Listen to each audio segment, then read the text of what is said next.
আছে কি কোনো দোয়াকারী যে আল্লাহ সুবহানাহু ওয়া তাআলাকে ডাকে? আল্লাহ বান্দার এত নিকটে, তিনি বান্দাকে এত বেশি ভালোবাসেন, এত বেশি ভালোবাসেন। ওয়াল্লাহি আল্লাহর কসম, আপনি বিশ্বাস করবেন, আপনার মা, আপনার বাবা, আপনার সন্তান সন্ততি সকলের চাইতে আপনার প্রতিপালক আল্লাহ সুবহানাহু ওয়া তাআলা আপনাকে বেশি ভালোবাসেন। এটা আপনাকে বিশ্বাস করতে হবে। কি জন্য? আপনি হচ্ছেন আল্লাহর বান্দা, আপনি হচ্ছেন আল্লাহর সৃষ্টিজীব। বান্দার সাথে প্রতিপালকের সম্পর্ক ডাইরেক্ট কানেকশন আপনার সাথে আল্লাহ সুবহানাহু ওয়া তাআলার। কোনো মাধ্যম, কোনো লিঙ্ক, কোনো ওয়াস্তা লাগে না। কোরআন মাজিদের একটা আয়াত পড়লে আপনি বুঝবেন যে আল্লাহ আপনাকে কতখানি ভালোবাসে। ওই আয়াতটার গূঢ় জিনিস আপনাকে অনুভব করতে পারতে হবে। ওই আয়াতে বলছে, হে আল্লাহ, ইন তুআযিবুহুম, আপনি যদি আযাব দেন, শাস্তি দেন, ফাইন্নাকা আনতাল আজিজুল হাকীম, আপনি তো মহা পরাক্রমশালী, মহা প্রজ্ঞাময়, শাস্তি দিলে কে ঠেকাবে? পৃথিবীতে এমন কেউ নাই যে ঠেকাতে পারে। সারা পৃথিবীকে একসাথে ধূলিসাৎ করে দিলেও কেউ ঠেকানোর নেই। আর যদি আপনি শাস্তি দিতে চান, আপনি যদি ক্ষমা করতে চান, তাহলে পৃথিবীতে এমন কেউ নাই যে আপনাকে ঠেকাতে পারে ক্ষমা করা থেকে। আল্লাহ যদি বলেন আমি ফেরাউনকে ক্ষমা করে দিব, এমন কি কেউ আছে যে আল্লাহকে ঠেকাতে পারবে ফেরাউনকে ক্ষমা করা থেকে? কেউ পারবে না। আল্লাহ সুবহানাহু ওয়া তাআলা যদি কাউকে ক্ষমা করতে চায়, কেউ ঠেকাতে পারবে না। কিন্তু আল্লাহ যদি শাস্তি দেয়, তখন কোরআনের আয়াতে বলা আছে, হে আল্লাহ, আপনি যদি শাস্তি দেন, আপনি আপনার বান্দাকেই শাস্তি দিবেন। কাকে শাস্তি দিবে? আল্লাহ। আল্লাহ সুবহানাহু ওয়া তাআলা তার বান্দাকেই শাস্তি দিবে। হে আল্লাহ, আপনি যদি শাস্তি দেন, তাহলে বান্দাকেই শাস্তি দিবেন। আর যদি ক্ষমা করেন, তাহলে কেউ ঠেকানোর নাই, বাধা দেওয়ার নাই যে আপনাকে বাধা দিবে।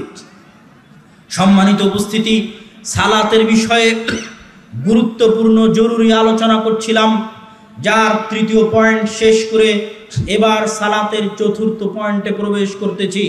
সালাত আদায় করার বিষয়ের চতুর্থ পয়েন্ট হচ্ছে আসমানের নিচে জমিনের উপরে আল্লাহর নিকটে দোয়া করার, দোয়া চাওয়ার সবচেয়ে বড় মাধ্যম হচ্ছে সালাত।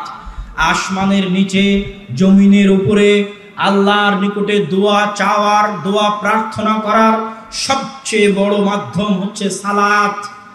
দেখেন, রাসূল সাল্লাল্লাহু আলাইহি ওয়াসাল্লাম যখন তিনি দেখলেন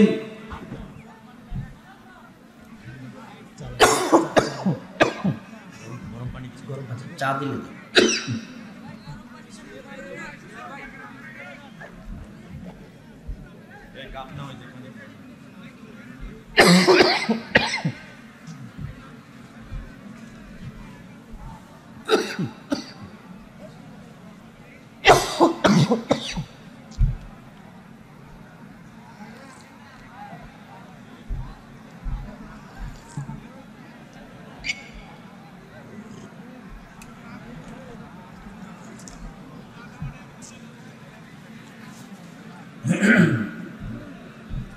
সম্মানিত উপস্থিতি, সালাতের আলোচনার শেষের দিকে চলে এসেছি। আসমানের নিচে জমিনের উপরে আল্লাহর নিকটে দোয়া করার সবচেয়ে বড় মাধ্যম হচ্ছে সালাত। রাসূল সাল্লাল্লাহু আলাইহি ওয়াসাল্লামের যখন বৃষ্টি চাওয়ার দরকার হলো, আল্লাহ রাসূল সাহাবীদেরকে নিয়ে একত্রিত হয়ে হাত তুলে দোয়া করে আল্লাহর দরবারে বৃষ্টি চাইতে পারতেন। রাসূল সাল্লাল্লাহু আলাইহি ওয়াসাল্লাম সাহাবীদেরকে নিয়ে একসাথে একত্রিত হয়ে হাত তুলে দোয়া করে বৃষ্টি চাইতে পারতেন। আল্লাহ রাসূল তা না করে সাহাবীদের নিয়ে চলে গেলেন মাঠে। মাঠে গিয়ে সালাত কায়েম করলেন বৃষ্টি চাওয়ার জন্য। আল্লাহর কাছে বৃষ্টি চাওয়ার জন্য সালাত কায়েম করলেন। আল্লাহর কাছে বৃষ্টি চাওয়ার জন্য সালাত কায়েম করলেন। সূর্যগ্রহণ, চন্দ্রগ্রহণ বিপদ। একজন সাহাবী বলছে, আমি দেখি সূর্যগ্রহণ, আমি ভাবলাম দেখি বিপদ থেকে বাঁচতে আল্লাহ রাসূল কি করেন। আল্লাহ রাসূলের বিপদ থেকে বাঁচার জন্য সাহাবীদের নিয়ে একসাথে হাত তুলে দোয়া করতে পারতেন আল্লাহর দরবারে। সাহাবী বলছেন, আমি দৌড়াতে দৌড়াতে মসজিদে নববীতে গিয়ে দেখি আল্লাহ রাসূল সালাত শুরু করে দিয়েছেন। চন্দ্রগ্রহণের বিপদ থেকে বাঁচার জন্য আল্লাহ রাসূল সালাত কায়েম করলেন। সূর্যগ্রহণের বিপদ থেকে বাঁচার জন্য আল্লাহ রাসূল সালাত কায়েম করলেন। একজন মৃত ব্যক্তি মারা গেছে, তার জন্য ক্ষমা চাইতে হবে। ইসলাম কোনো পাগল ধর্ম নয় যে আপনি মারা যাবেন আর আপনার দোয়া করার ব্যবস্থা থাকবে না। আল্লাহ রাসূল ওই মৃত ব্যক্তিকে কবরে মাটি দিয়ে সাহাবীদের নিয়ে একসাথে হাত তুলে দোয়া করতে পারতেন। আল্লাহ রাসূল ওই মৃত ব্যক্তির জন্য দোয়া করার জন্য, ওই মৃত ব্যক্তির জন্য দোয়া করার জন্য সালাত কায়েম করলেন, সালাতুল জানাজা। ওই মৃত ব্যক্তির জন্য দোয়া করবেন তাই সালাত কায়েম করলেন, সালাতুল জানাজা। ওই মৃত ব্যক্তির জন্য দোয়া করবেন তাই সালাত কায়েম করলেন, সালাতুল জানাজা। জাকারিয়া আলাইহিস সালাতু ওয়াস সালাম মেহরাবে প্রবেশ করছেন। কুল্লামা দাখালা আলাইহা জাকারিয়াল মিহরাব ওয়াজাদা ইনদাহা রিজকা। যখনই জাকারিয়া মারিয়ামের নিকটে যান, দেখেন অসময়ের ফল, তখন তিনি বললেন, ইয়া মারিয়াম আন্না লাকি হাযা। মারিয়াম, অসময়ের ফল কোথায় থেকে? মারিয়াম বললেন, হিয়া মিন ইনদিল্লাহ। অসময়ের ফল আল্লাহর পক্ষ থেকে এসেছে। ইন্নাল্লাহা ইয়ারযুকু মান ইয়াশা বিগাইরি হিসাব। আল্লাহ যাকে চান তাকে বেহিসাব রিজিক দিতে পারেন। হুনালিকা দা জাকারিয়া রাব্বাহ। জাকারিয়ার অন্তরে ইচ্ছা জাগলো, এইরকম যদি নেককার কল্যাণকর একটা সন্তান আমার থাকতো। জাকারিয়া বয়স্ক, বয়োবৃদ্ধ, মাথার চুল পেকে গেছে, মুখের দাড়ি পেকে গেছে, স্ত্রী বন্ধা, কিন্তু মনে সাধ জেগেছে সন্তানের। আল্লাহর কাছে সন্তান চাওয়ার জন্য জাকারিয়া সালাতে দাঁড়িয়ে গেলেন। আল্লাহর কাছে সন্তান চাওয়ার জন্য জাকারিয়া সালাতে দাঁড়িয়ে গেলেন। আল্লাহর কাছে সন্তান চাওয়ার জন্য জাকারিয়া সালাতে দাঁড়িয়ে গেলেন। ইব্রাহিম আলাইহিস সালাতু ওয়াস সালামের প্রথম স্ত্রী সারা। ইব্রাহিম আলাইহিস সালাতু ওয়াস সালাম ইরাক থেকে হিজরত করে ফিলিস্তিনে এসেছেন। বাপ থাকে ইরাকে, ইরাক থেকে হিজরত করে ফিলিস্তিনে এসেছেন। দুর্ভিক্ষের কারণে খাদ্য সংগ্রহের উদ্দেশ্যে ফিলিস্তিন থেকে মিশর যাচ্ছেন, সাথে স্ত্রী। জালেম বাদশা সুন্দরী স্ত্রী দেখলে, সুন্দরী নারী দেখলে তাদের উপর অত্যাচার করে। ইব্রাহিম আলাইহিস সালাতু ওয়াস সালাম দুইজন স্বামী স্ত্রী পরিচয় না দিয়ে ভাই বোন পরিচয় দিয়ে বাঁচার চেষ্টা করলেন, শেষ রক্ষা হলো না। সারা আলাইহিস সালাতু ওয়াস সালামকে জালেম বাদশার দরবারে উপস্থিত করা হলো। সারা পৃথিবীতে ওই সময় সারাকে উদ্ধার করতে পারবে এরকম কেউ ছিল না। আজকে আপনি বিপদে পড়লে 10 জনকে মোবাইলে বলতে পারবেন, আমি বিপদে পড়লে 10 জনকে ফোন দিয়ে বলতে পারবো, ভাই আসেন বাঁচান। ওই সময় সারাকে বাঁচাবে ওই বিপদ থেকে সারার মতো একজন মহিয়সী, মহতী, পবিত্রা, সতী, সাধবী, নারীর ইজ্জতকে রক্ষা করবে, আব্রুকে রক্ষা করবে, এরকম কেউ নাই।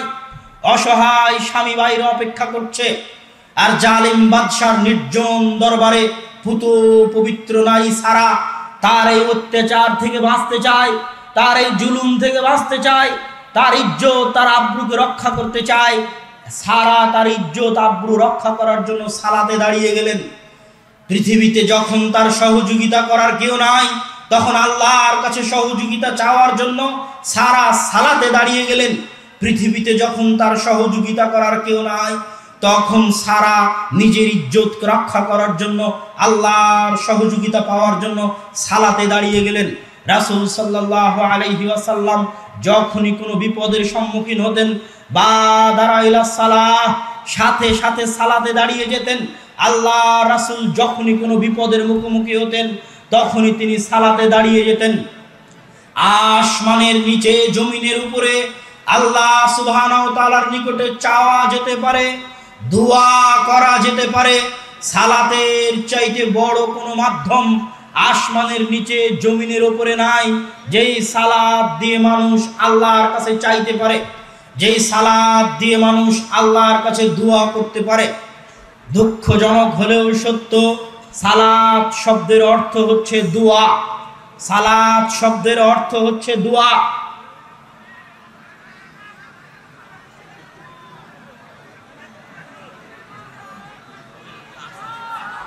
মানুষ হচ্ছে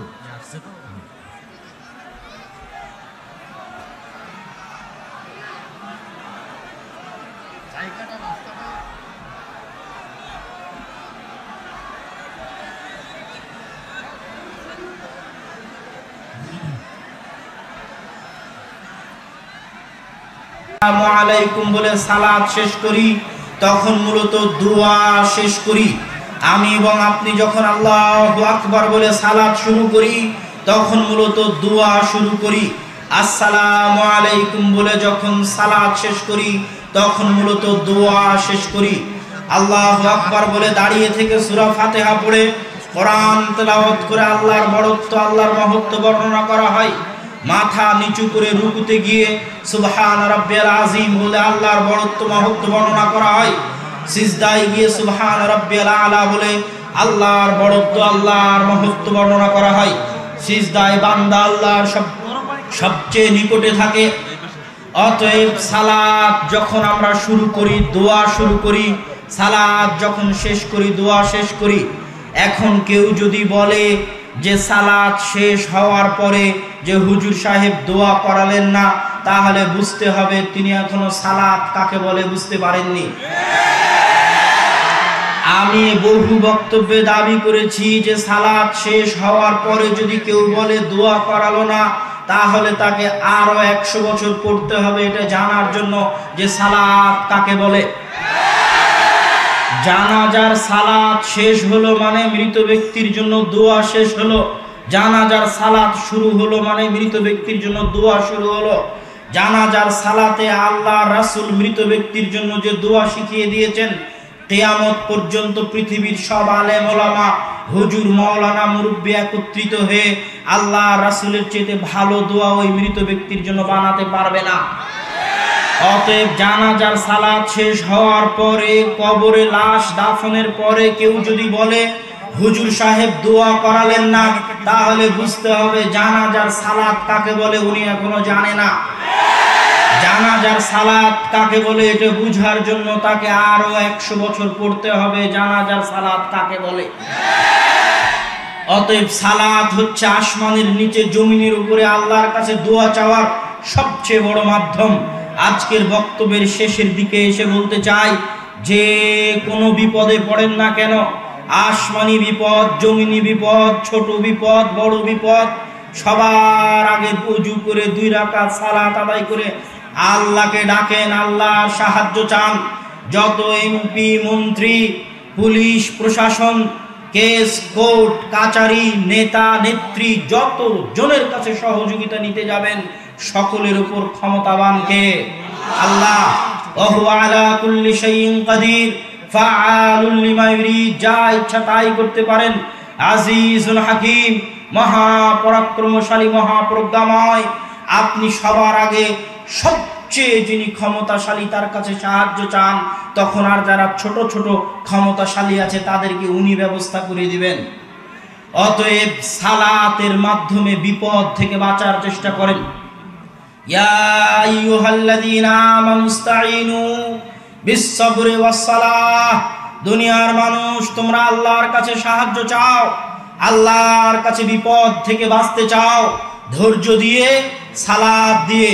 বিস-সাবরি ওয়াস-সালাহ, তোমরা আল্লাহর কাছে সাহায্য চাও, বিপদ থেকে বাঁচতে চাও, ধৈর্য দিয়ে, সালাত দিয়ে, ধৈর্য দিয়ে, সালাত দিয়ে। বক্তব্যের শেষ অংশে এসে বলতে চাই, জান্নাত যাওয়া অত কঠিন কিছু নয়, জান্নাত যাওয়া অনেক সহজ। তবে সবচেয়ে জরুরি যে কাজ আপনাকে করতে হবে সেটা 5 ওয়াক্ত সালাত আদায় করতে হবে, আর সব সময় দোয়া করতে হবে আল্লাহর কাছে, রব্বি জাআলনি মুকিমাস সালাহ ওয়া মিন যুররিয়াতি। ইব্রাহিম আলাইহিস সালাতু ওয়াস সালাম সালাত কত জরুরি, নিজের জন্য দোয়া করছেন, আল্লাহ আমাকে নামাজি বানান, আল্লাহ আমার বংশধরকে নামাজি বানান।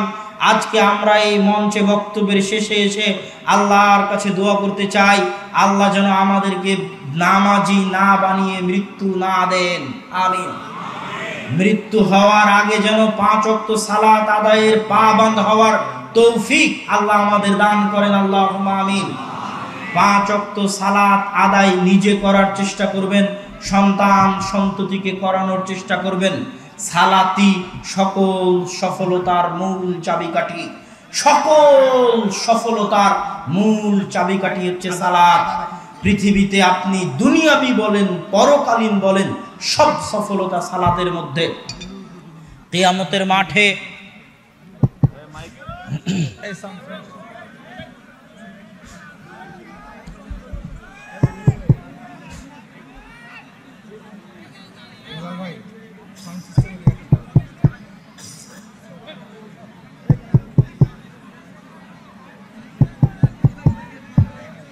কিয়ামতের মাঠে আল্লাহ সুবহানাহু ওয়া তাআলা বিচার করবেন, হিসাব নেবেন। বিচার আর হিসাব এক নয়। আউয়ালু মা ইউকযা বিহিল আবদু ইয়াউমাল কিয়ামা আদ-দিমা। বিচার মানে পৃথিবীর শুরু থেকে নিয়ে শেষ পর্যন্ত মানুষের উপর যত অন্যায় করেছে, পশু পাখির উপর যত অন্যায় করেছে, অন্যায় বাড়তে বাড়তে বাড়তে বাড়তে বাড়তে বাড়তে লক্ষ কোটি গুণ অন্যায় হয়ে গেছে। পৃথিবীর আদালতে কেউ বিচার করে দেয়নি, পৃথিবীর আদালতে কেউ ইনসাফ দেয়নি। কিয়ামতের মাঠে আল্লাহ হবেন বিচারক, কোনো উকিল লাগবে না। আল্লাহ হবেন বিচারক। যত অত্যাচার হয়েছে কমাতে কমাতে কমাতে কমাতে কমাতে কমাতে কিয়ামতের মাঠে আল্লাহ অত্যাচারের ব্যালেন্স করবেন জিরো। যদি আল্লাহ অত্যাচারের ব্যালেন্স জিরো করতে না পারেন, আল্লাহ আদল নন। আল্লাহ যেহেতু আদল, এই জন্য কিয়ামতের মাঠে উনি অত্যাচারের ব্যালেন্স জিরো করবেন। এটা তার দায়িত্ব, এটাই বিচার। আর এই বিচারে প্রথম বিচার হবে রক্তের হত্যার। আর হিসাব মানে আল্লাহ আদেশ দিয়েছে আপনি মানেননি। সালাত, সিয়াম, হজ, যাকাত, জিকির, আজকার, তাসবিহ, তাহলিল, এগুলো হচ্ছে হিসাব। হিসাবের জগতে সর্বপ্রথম হিসাব হবে সালাতের। সালাতের হিসাব যদি ঠিক থাকে বাকি আমল গ্রহণ করা হবে, আর সালাতের হিসাব যদি ঠিক না থাকে বাকি আমল গ্রহণ করা হবে না। এই জন্য সালাত সবচেয়ে জরুরি, সবচেয়ে গুরুত্বপূর্ণ। আমি বক্তব্যের শুরু থেকেই বলে আসছি, ইসলাম মানে সালাত, সালাত মানে ইসলাম। বংশ পরম্পরায় সালাত আদায়ের চেষ্টা করেন, সন্তান সন্ততিকে সালাত আদায় করান। ফজরের সালাতে ডাকবেন, জোহরের সালাতে ডাকবেন, হতাশ হবেন না, ডাকতে থাকবেন। কি জন্য ডাকতে থাকবেন? আপনার এই ডাকতে থাকার বরকতে একদিন না একদিন আপনার মৃত্যুর পরে হলেও ওরা 5 ওয়াক্ত সালাত আদায়কারী হয়ে যাবে ইনশাআল্লাহ। এটা আল্লাহর বরকত। কিন্তু যদি আপনি না ডাকেন, না প্রশিক্ষণ দেন, হবে না। তাহলে এর জিম্মেদারি আপনার উপর থেকে গেল। কিন্তু আপনাকে চেষ্টা করতে হবে যেন আপনি নিজে আর আপনার বংশে কেউ বেনামাজি না থাকে, আর আপনি এবং আপনার নিজের বংশে যেন কেউ কোরআন তেলাওয়াত করতে পারে না, এরকম না থাকে। কোরআন তেলাওয়াত হচ্ছে বরকতের উৎস। কোরআনবিহীন জীবন কুকুর শ্রীগালের জীবন। কোরআনবিহীন বাড়ি কবরের চাইতে অন্ধকার। সালাত, কোরআন তেলাওয়াত, হালাল রুজি, এই কয়েকটা জিনিস থাকলেই জান্নাত যাওয়া অনেক সহজ, অত কঠিন নয় জান্নাত। অতএব সালাত এবং কোরআন আর হালাল রুজি, এই তিনটাকে খুব গুরুত্বের সাথে দেখার চেষ্টা করবেন। সবার আগে সালাতকে সবচেয়ে গুরুত্বের সাথে দেখার চেষ্টা করবেন। আল্লাহ সুবহানাহু ওয়া তাআলা আমাদের সকলকে 5 ওয়াক্ত সালাত আদায় করার তৌফিক দান করুক, আল্লাহুম্মা আমিন। বক্তব্যের শেষে আপনাদের নিকটে ছোট্ট একটি আহ্বান। উত্তরবঙ্গের মানুষেরা বিভিন্ন দিক থেকে অবহেলিত। তার মধ্যে বেশি অবহেলিত কোরআন এবং হাদিসের চর্চার দিক থেকে। মা এবং বোনেরা অবহেলিত পর্দার দিক থেকে। উত্তরবঙ্গে পর্দার অবস্থা, মসজিদের মক্তবগুলোর অবস্থা, মাদ্রাসাগুলোর অবস্থা, কোরআন হাদিসের জ্ঞান চর্চার অবস্থা সব অন্যান্য অঞ্চলের চাইতে অনেক করুণ, অনেক ভয়াবহ। মা এবং বোন অনেক উপস্থিত হয়েছে, তাদের জন্য কোনো কথাই না বললে একটু খারাপ দেখায়। এই জন্য দুটো কথা তাদের জন্য বলে আমি আমার দাবিটা আপনাদের সামনে রেখে বক্তব্য শেষ করব। মা এবং বোনদের জন্য দুটো কথার একটা কথা হচ্ছে গাইয়ুর। আল্লাহ হচ্ছেন গাইয়ুর, আত্মমর্যাদাওয়ালা। গায়রাত, যার ভিতরে আত্মমর্যাদা আছে, আল্লাহ সবচেয়ে আত্মমর্যাদাওয়ালা। উট সবচেয়ে আত্মমর্যাদা সম্পূর্ণ প্রাণী, আর শুকুর সবচেয়ে গায়রাতবিহীন প্রাণী, বেগায়রাত জন্তু, বেগায়রাত জানোয়ার, যার আত্মমর্যাদা নাই, সে হচ্ছে শুকুর। অপরিষ্কার অপরিচ্ছন্ন গু পেশাব পায়খানার মধ্যে থাকবে, আর এক শুকুরের পিছন থেকে পেশাব পায়খানা চিটে খাবে, এত নির্লজ্জ প্রাণী হচ্ছে শুকুর। এই জন্য দিয়াতা, চর্বি, নির্লজ্জতার চর্বি শুকুরের চর্বিতে বেশি থাকে। যারা শুকুরের গোশত ভক্ষণ করে, যারা শুকুরের চর্বি ভক্ষণ করে, এদের মধ্যে থেকে লজ্জা উঠে যায়। এদের মধ্যে বেহায়াপনা বাড়ে। এটা নিয়ম। এটা ইবনু হাজাম আন্দালুসি লিখে গেছে, ইবনুল কাইয়িম রাহিমাহুল্লাহ লিখে গেছে। রাসূল সাল্লাল্লাহু আলাইহি ওয়াসাল্লাম বলছেন, লা ইয়াদখুলুল জান্নাতা দায়ুস, দায়ুস জান্নাতে যাবে না। দায়ুস মানে যার রক্ত শুকুরের রক্তের মতো। শুকুর জান্নাতে যাবে না। শুকুরের আবার কিসের জান্নাত জাহান্নাম? আসলে কথা হচ্ছে যার রক্ত শুকুরের রক্তে পরিণত হয়ে গেছে ওই মানুষ জান্নাতে যাবে না। কোন মানুষের রক্ত শুকুরের রক্ত হয়ে গেছে? যেই মানুষের বাড়িতে তার স্ত্রী সন্তান, তার মেয়ে, তার স্ত্রী, তার মা বেপর্দায় চলে, অথচ তার অন্তরে কষ্ট লাগে না, তার আত্মমর্যাদায় আঘাত লাগে না, তার আত্মসম্মানে আঘাত লাগে না। ওর রক্ত আর মানুষের রক্ত নাই, ওর রক্ত শুকুরের রক্ত হয়ে গেছে। এটা রাসূল সাল্লাল্লাহু আলাইহি ওয়াসাল্লামের ভাষা। অতএব পর্দা হচ্ছে আত্মমর্যাদা, পর্দা আত্ম অহংকার, পর্দা আত্মসম্মান। বেপর্দা শাস্তি, বেপর্দা আযাব, বেপর্দা নির্লজ্জতা, বেপর্দা বেহায়াই, বেপর্দা অসম্মান, বেপর্দা অপমান। আজকের যুগে আপনি মানুষকে অপমান করবেন, দেখবেন কাপড় খুলে নিয়ে অপমান করা হয়। আল্লাহ প্রথম শাস্তি দিয়েছেন কাপড় খুলে নেওয়া। যখন জান্নাতের ফল নিষিদ্ধ গাছ খেয়ে ফেলেছেন, সাথে সাথে শরীর থেকে জান্নাতের কাপড় খুলে গেছে, প্রথম শাস্তি। অতএব বেপর্দা হচ্ছে শাস্তি, বেপর্দা হচ্ছে অসম্মান, বেপর্দা হচ্ছে অপমান, বেপর্দা হচ্ছে বেহায়াই, বেপর্দা হচ্ছে নির্লজ্জতা। পর্দা সম্মান, পর্দা আত্মমর্যাদা, পর্দা আত্ম অহংকার, পর্দা আত্মসম্মান। এই জন্য ইসলামী যুগে দাসীদের জন্য পর্দা জরুরি নয়, কিন্তু স্বাধীন সম্ভ্রান্ত বংশের নারী পর্দা করবে না, এটা হতে পারে না। যার পর্দা যত বেশি তার লজ্জা তত বেশি, যার পর্দা যত বেশি তার আত্মমর্যাদা তত বেশি, যার পর্দা যত বেশি তার আত্ম অহংকার আত্মসম্মান তত বেশি, যার পর্দা যত বেশি তার মূল্য, তার মান, তার দাম তত বেশি। আল্লাহ সুবহানাহু তাআলা পর্দায় থাকেন, হিজাবে থাকেন। আল্লাহ সুবহানাহু তাআলাকে চর্মচক্ষু দেখতে পারে না। এই জন্য পৃথিবীতে জান্নাতে সবচেয়ে বড় আনন্দ হবে আল্লাহ সুবহানাহু তাআলার দর্শন। আল্লাহ সুবহানাহু তাআলা যদি দামি না হতেন, মূল্যবান না হতেন, আত্মমর্যাদাওয়ালা না হতেন, আত্মসম্মানওয়ালা না হতেন, তাহলে আল্লাহ নিজেকে পর্দার মধ্যে রাখতেন না। আল্লাহ সুবহানাহু তাআলা এই পর্দা উন্মোচন করবেন শুধুমাত্র জান্নাতবাসীদের জন্য। এই জন্য পর্দা সম্মান, পর্দা মর্যাদা, পর্দা আত্মমর্যাদা, আত্মসম্মান। অতএব মা এবং বোনদের উদ্দেশ্যে একটাই আহ্বান। দেখেন, আপনারা, যদিও আমি ইউটিউব ফেসবুকে যে আলোচনা চলে সেই আলোচনা বক্তব্যের মধ্যে নিয়ে আসতে চাই না, তারপরে উদাহরণ দিতে গিয়ে বলি যে একটা মুশরিক দেশে, একটা কাফের দেশে, কাফের এলাকায়, মুশরিক এলাকায় আমাদেরই মা এবং বোনেরা পর্দা রক্ষা করে চলার জন্য কত লড়াই করতেছে, কত কষ্ট সহ্য করতেছে। আর আমাদের বাংলাদেশের মতো স্বাধীন দেশে পর্দা করার সকল সুযোগ সুবিধা থাকার পরও কত নির্লজ্জ হলে, কত বেহায়া হলে, কত আত্মমর্যাদাহীন হলে, কত বেগায়রাত হলে আমাদের মা এবং বোনেরা পর্দাবিহীনভাবে চলতে পারে। অথচ তাদের মতোই আর শত শত নারী হিন্দুস্তানের বুকে, ইন্ডিয়ার বুকে পর্দার সাথে চলবে, তার জন্য শত কষ্ট সহ্য করতেছে। এটা ঈমান, এটা ঈমানি দাবি, এটা হচ্ছে আত্মমর্যাদার দাবি, আত্ম অহংকারের দাবি, আত্মসম্মানের দাবি। আর মুসলমানেরাই এখন পর্যন্ত মুসলমান মেয়েরাই সবচেয়ে পবিত্র। পৃথিবীর অন্য সব ধর্মের পর্দার বাঁধ বিশ্বায়ন ভেঙে দিয়েছে, বেহায়াই ভেঙে দিয়েছে, বেলিল্লাপনায় ভেঙে দিয়েছে। পৃথিবীর এমন কোনো ধর্ম নয় যে ধর্মে পর্দা ছিল না। হিন্দু ধর্মে পর্দা আছে, খ্রিস্টান ধর্মে পর্দা আছে, ইহুদি ধর্মে পর্দা আছে, প্রত্যেক ধর্মে পর্দা আছে।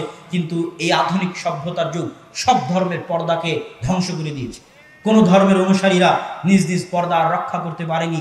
এখন পর্যন্ত বংশীয় পবিত্রতা, রক্তের পবিত্রতা, মুসলমান মা এবং বোনদের ইজ্জতের পবিত্রতা সারা পৃথিবীতে রক্ষায় একমাত্র মুসলমানেরা এগিয়ে আছে। এই জন্য ওই সমস্ত পুরুষদের অন্তরে জ্বালা হয় যে তারা মুসলমান মেয়েদের দেখতে পারে না, এটাই কষ্ট। যে মুসলমান মেয়েদের চেহারা দেখা যায় না, এটা হচ্ছে তাদের কষ্ট। সৌদি আরবের মেয়েদের চেহারা দেখা যায় না, এটা কষ্ট। কেমনে তাদের চেহারা দেখা যাবে, এই জন্য কত পদ্ধতি আরোপ করা লাগে, কিভাবে তাদেরকে ঘর থেকে বের করা যায়, এটাই হচ্ছে তাদের কাজ।